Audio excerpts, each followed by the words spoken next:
I'm telling you to leave. You woman who can only give birth to girls. The one glaring at me with utter contempt was my husband, Jake. I instinctively rubbed my belly. I had borne 3 daughters through this belly, in pain, for Jake. But what Jake really wanted was a son. I still remember how after giving birth to our eldest and then our second daughter, he said, "Next time it will be a boy." When our third daughter was born, Jake even left the naming all up to me. Is this finally heading to divorce? I felt like sighing. With a faint smile, my husband assured me not to worry about a successor. There's already someone else who can bear him a son. I'm Susan, a full-time homemaker.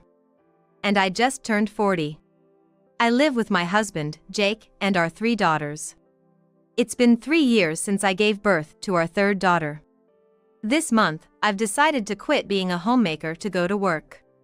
It's because, on Jake's salary alone, we couldn't afford to provide lessons for our 2 older daughters. I decided to work for the sake of our 3 children. Fortunately, I found a job quickly, and now I'm managing to cover our household expenses while working. Lately, Jake's been griping more and more about how his folks are getting on in years, and that I should be the one to take care of them. Would be a big help if you could quit your job to look after my parents, Susan. That's out of the question right now. Why? We can live comfortably enough on just my salary if we don't splurge. Splurge? I've never done that. I'm working because your paycheck alone won't cover extracurriculars for the kids. They don't need any extracurriculars. It's perfectly fine if they don't learn anything extra. This is the kind of nagging I always get from Jake. That's why I've learned to just brush it off whenever he brings it up. Are you even listening, Susan? I hear you. I'll do what I can to help out. Honestly, I can't stand my in-laws. I genuinely don't want to help with their care. But Jake and I live near his parents' place. It was his idea to start our married life in an apartment close to them. At the time, I didn't know their true colors and thought it'd be convenient for me, too, saying naively that it would be helpful. But it didn't take long to see their true nature. About 6 months into our marriage, my mother-in-law asked me to help clear space for a big table she bought so we could all gather anytime. That's when I started helping out at their house.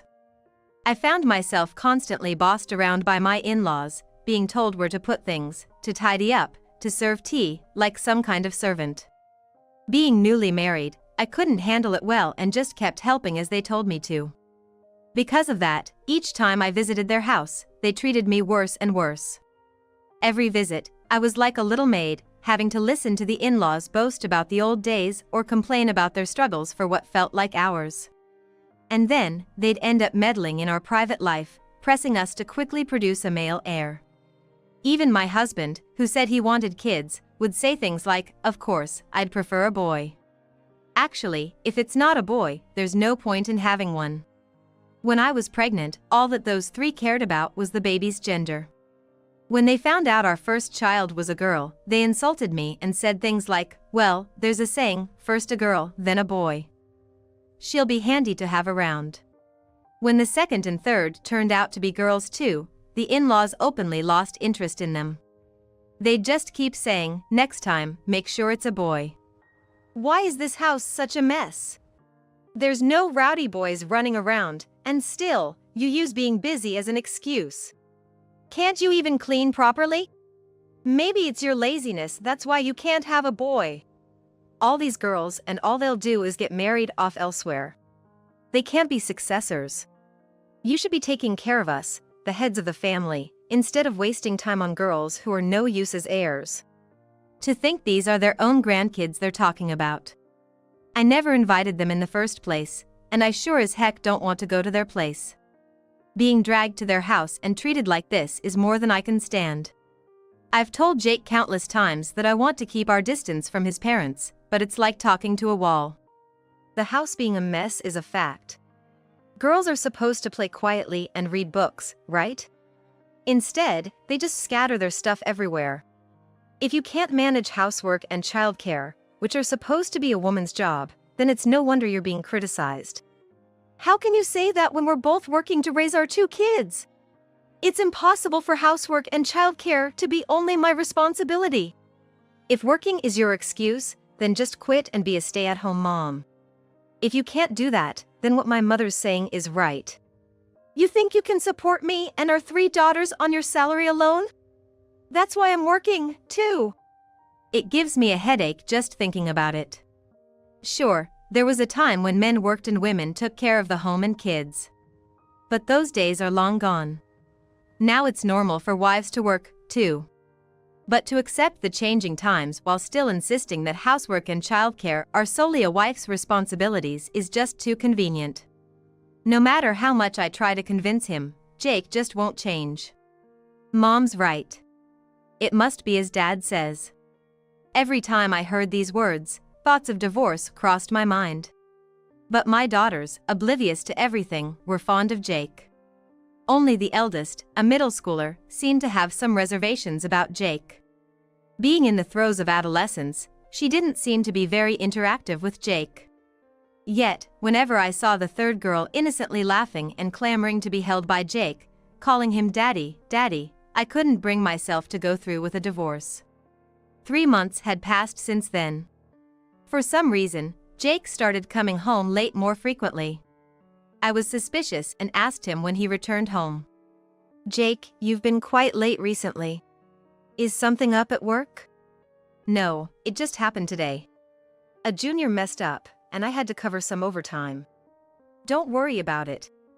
At first, I believed his words, but he began to come home late more often, and I asked again. Then Jake started making excuses like he was held up at work entertaining clients, or meetings with partners ran long. Even as I started to suspect Jake's words and actions, I couldn't muster the courage to take that step away because I didn't want to deprive my children of their beloved father. I started to pretend not to care about Jake's late returns. Half a year had gone by in this way. A colleague I worked with mentioned seeing Jake walking in the downtown area with a young woman. I dismissed it to her, saying Jake was at work, but she insisted she wasn't mistaken. Our families are close, often going camping or having barbecues together on holidays, and my daughters are around the same age as hers. Jake and she always got along well whenever they met. So I knew she couldn't have mistaken someone else for Jake. But even knowing this, my desire to trust Jake was stronger, and her suggestion to approach him next time made my heart skip a beat. I told her I'd talk to Jake about it, hoping it was just a misunderstanding. I went to see a private investigator immediately after work and requested a surveillance operation. 5 days later, the investigator got back to me, saying it had been quite straightforward. When I met the investigator after work, I was presented with substantial evidence. There were several photos of Jake entering a hotel with another woman, and the results were incriminating. I decided to confront Jake about the affair as soon as I got home. Though he had gotten home before me, he was just looking at his phone in the living room. I saw my eldest daughter take her younger sisters to her room. And while I felt sorry, I couldn't keep it to myself. Jake, can you explain this to me? You said you were working overtime or entertaining, but is entertaining clients at a hotel part of the job? Jake didn't respond to my words and just started making a phone call with a cold expression. For some reason, Jake remained silent, determined not to speak. So your silence means you admit it's true? It's none of your business. You really think a husband's affair is none of his wife's business? It's none of your business. No matter how many times I asked, Jake only repeated that it was none of my business. Then, suddenly, the doorbell rang. While I was thinking of pretending we weren't home, Jake quickly went to open the door. In came my in-laws and the woman from the investigator's photos. What's going on? Did you call them here? I hadn't planned on telling the truth until everyone arrived. Well, now that everyone's here, explain these photos. I challenged Jake again with the photos. The girl there is pregnant with a boy. Our family has always needed a son to carry on the family line. I told you before we got married that we needed a son. But you kept having girls. So, you're no longer needed and should leave right away. Just when I thought Jake was starting to make sense, he handed me a divorce paper with an explanation that didn't make any sense. Hold on, pregnant? How many affairs do you need to have for that to happen? Sure, I knew about the son issue, but we can't choose the gender of our babies. Besides, you always seem to love our daughters. Susan, you've heard the story, but you're someone who could only have girls. Just leave this house quietly. I'm sorry, but I'm not talking to you. I'm talking to my husband, Jake. What's going on? As I pressed Jake for answers, my in-laws interjected. That's enough. We're finally having the boy we always wanted. It's best for you, who couldn't do anything, to leave. I'm not talking to you. I'm talking to you, Jake. So why do both of you come barging in? Don't try to change the subject. At my words, my husband lets out a heavy sigh. Ah, enough already. There's no need to discuss this. All Susan has to do is leave this house quietly. What are you saying? We have 3 daughters. And you know as well as I do that it's impossible for me to support all 3 with my current income, right, Jake? That's none of my business. You're the one who wanted to have 3 girls. Just get out already. Don't be ridiculous. What do you mean, wanted? You used to dote on all 3 of them too, didn't you, Jake? Why would you say something like this all of a sudden? I thought my husband would say something in response to my words, but it was his mistress who retorted. Oh, this is why dealing with an older woman is such a hassle. When you're told to leave, you should just leave gracefully. What are you even doing here? It's because of you showing up that our family is in this mess. Mess? Don't you mean it's your fault for not being able to have a boy? The mistress sneers at me with a snort. I painfully realize that I've expected too much from my husband. We have 3 kids, and our youngest adores her dad, so I wanted to believe that divorce isn't the only right answer. I thought he would think of the children when faced with the evidence. Even if he didn't have a change of heart and we couldn't be a happy family, I believed he would at least act the part of a good father in front of the kids. But in reality, he shamelessly brings home not just his parents but even his mistress. I understand. I'll file for divorce.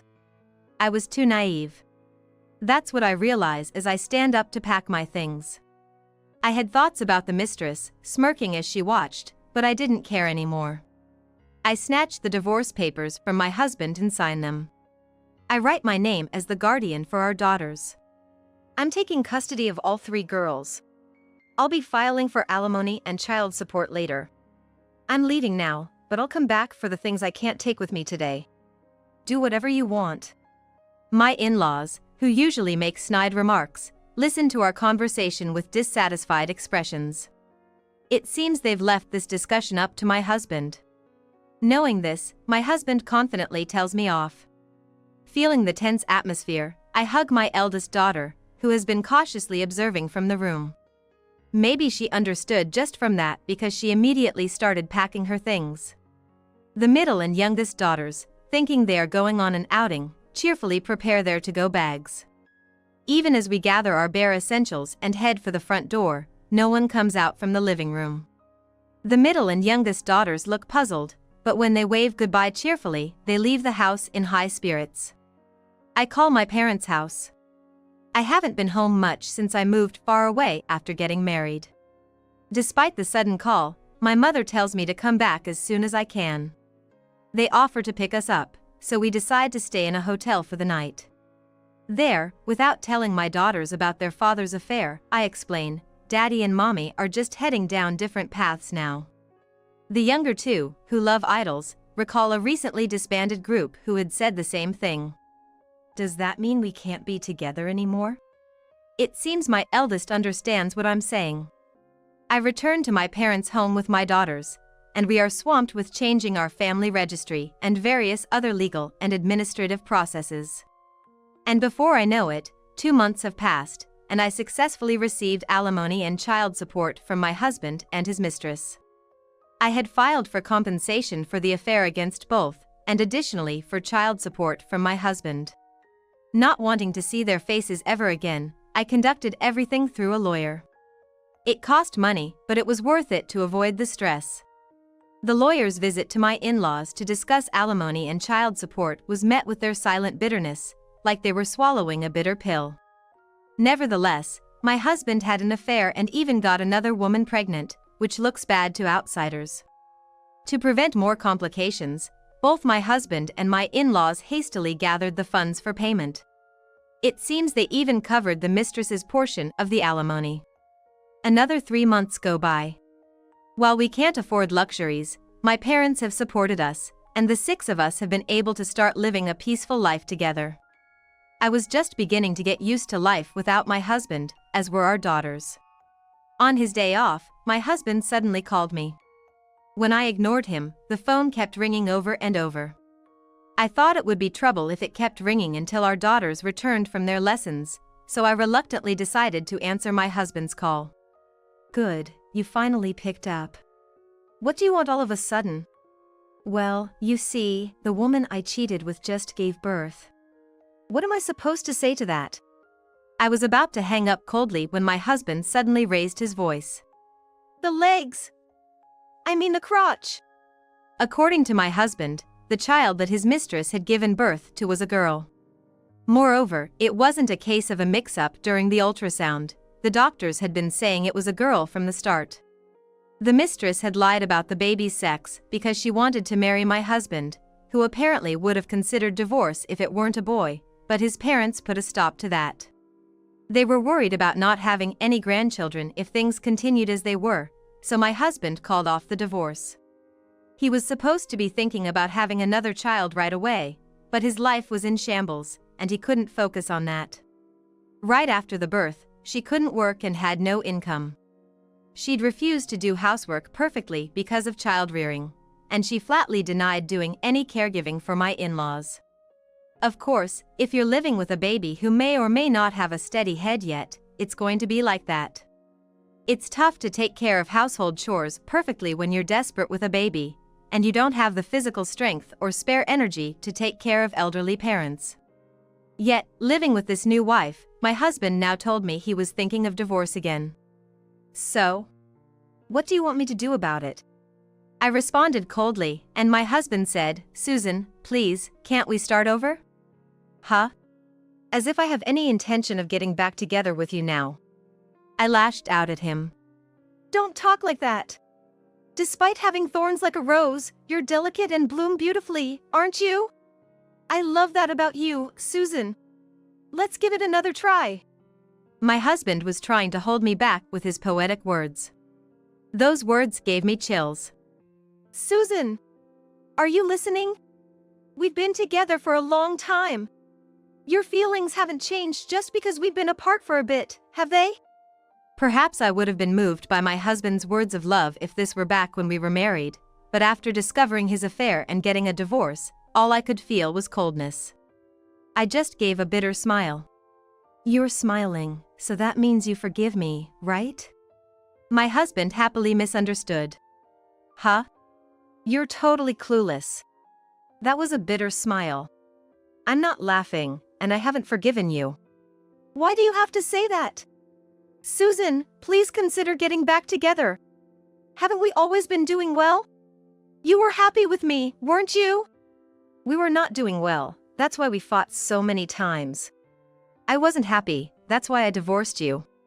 It was you who said you didn't need me." "That's true, right? Then we can start over. It was me who suggested we break up, so I'm suggesting we start over. Let's do it." My husband started spouting nonsense about wanting to reconcile. He even brought up old times, and honestly, I was fed up.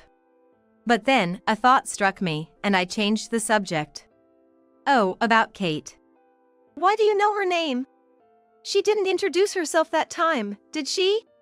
My husband sounded surprised when I mentioned the name of my remarriage partner. "Of course, I know. I heard it from the detective, and I even sent a certified mail for the alimony claim. And about her." "What about Kate?"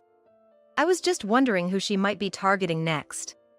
She has a hobby of breaking up seemingly happy couples or married people, and since you and I are divorced, I was wondering who the next target is." My husband said nothing. Perhaps he was speechless, mouth agape. I proceeded to explain to my unresponsive husband what I knew about this woman named Kate. Kate had always been adorable since she was a child, always surrounded by various people. Her father, the company president, doted on her, and she was spoiled, always getting what she wanted. It's precisely because she could get anything she wanted that taking things from others became her hobby. As an adult, her targets became other people's boyfriends, fiancés, and husbands. Since taking things was her hobby, she would easily discard them once she managed to start a relationship. When I introduced her dating history, investigated by a detective, to Jake, he gasped in a strangled voice. What the heck? Why bring this up now? If you told me this when we were getting divorced, I wouldn't be in this mess. Back then, all you said was get out. You never listened to my side of the story. So, I did as I was told and left. It's not like a woman who approaches a married man can be considered good-hearted. Don't talk like that. Susan, it's so sneaky of you, making it sound like it's my fault. If you had just explained things properly back then, it would have been different. Jake, for some reason, started to speak in a defeated tone, playing the victim when he spoke to me. Angered by his words, I snapped at him. What are you on about? You're the one in the wrong, not like you are wrong. Why don't you just live however you want? I don't care anymore. At my words, Jake suddenly spoke in a softer tone. Susan, it's going to be tough raising 3 daughters all by yourself. Let me take at least one of them. If you let me take one, you'll have an easier time. Aren't 2 kids enough? The cloying sweetness in his voice was so vile, it made my head spin. What in the world does he think of our daughters? I could never send them to live with such a man. Neither Jake nor his parents really want the girls because they love them. He kept saying any girl would do, or just one, talking about them as if they weren't people. I could only see a future where they would be preyed upon by Jake and his parents. I knew that as they grew up, they would receive the same terrible treatment I did. That's why I refused adamantly. Don't be ridiculous. I will raise my daughters properly. Don't be like that. A child needs her father, don't you think? Jake argued defiantly. A father who can't even raise his kids properly, let alone cheats, has no right to custody. I spoke firmly, to leave no room for misunderstanding. Even so, it's up to the girls to decide if they want a father like that. They're too young to decide for themselves now, so I'll take responsibility and raise them. Enraged, I conveyed my feelings and hung up the phone on Jake. I don't know if it was because I immediately blocked his number, but I never heard from him again. Months went by. It seems Jake and Kate's divorce went through without a hitch. Kate went back home with her newborn child. Apparently, the child's father is also married, and she is being sued for alimony not just by Jake but also by his actual wife. Strapped for cash, she seems to be working hard at raising her child with the support of her parents back home. Terrifyingly, she shows no signs of remorse. She is aware that what she's doing is wrong, and if caught, she pays alimony as a sign of her sincerity. However, it seems that the money is also being provided by her father, who is a company president, allowing her to live a carefree life. It appears that the reason Kate went after my husband was just a whim. With her natural beauty and status, she would freely take other women's boyfriends and married men, and she decided to target married men as her next conquest. It just so happened that Kate set her sights on Jake and me when she saw us in town. It was a complete nuisance to have our lives disrupted by her caprice. And the reason Kate decided to marry Jake, something she usually didn't bother with after taking a man, was because Jake was indecisive and indulgent towards her. It seems Kate wanted a man who would treat her like a princess, indulging her every whim and buying her whatever she desired. Now, I couldn't care less about it all. I was stunned by the sheer audacity of not just my easily swayed husband but also Kate, the woman he cheated with. My husband Jake was deceived by his affair partner, but he had the chance to refuse and didn't take the bait. No matter what stories I hear, the fact that Jake betrayed me won't just disappear. I also heard that Jake's family was ostracized by friends and relatives and had moved far away. They only stormed into my house once after the move. Susan, stop being stubborn and hand over one of the kids. That's right, Susan. It's not good for a child to receive all the love from just one parent. We'll raise her together, the three of us. Please stop. I'm fine raising her on my own. Thinking that my youngest daughter, who was still too young to understand, would be okay, the three of them came with a menacing look to take her away, and I resisted desperately. You can't handle it, Susan. You can't raise her while working. Hand her over, Susan. Poor thing. Don't worry. We'll raise her properly. No matter what I said, they wouldn't listen. Stop! Don't take her! This is kidnapping! My youngest daughter cried loudly, and I screamed just as loudly. Thanks to our cries, the nearby residents gathered and quickly restrained the three of them. After a while, the police arrived from a call and took the three away. I repeatedly thanked my neighbors, relieved that my daughter was safe. Later, the three of them received a restraining order. But I'm considering moving. Because a restraining order isn't enough to make me feel safe. Since they know where we live, it wouldn't be strange for them to show up at any time. I've discussed moving with my parents, who live with us, because I feel sorry for them too. They said they'd dispose of the house and move with us, as it would be a nuisance to be followed forever. Still, I feel guilty for changing my daughter's environment so often. Yet, seeing their smiling faces and healthy growth heals me. I've decided to move to a new place to protect them. Just before moving, I got a call from an unregistered number. Thinking it was the moving company or someone from the city office, I answered, only to find it was surprisingly Kate. Summing up her sobbing story, she had apparently gotten into trouble for being with too many men and had contracted a serious disease. I need money for treatment, so give me back the alimony, she cried, but I responded coldly. Don't you have a wonderful dad who buys you everything? There's nothing I need to do for you. Her audacity was too much, and without much of a response, I just hung up. I immediately blocked her and bought a new cell phone, so now she can't reach me anymore. I'm grateful to my parents for coming with me, and I'm determined to keep working hard for my daughter's healthy upbringing.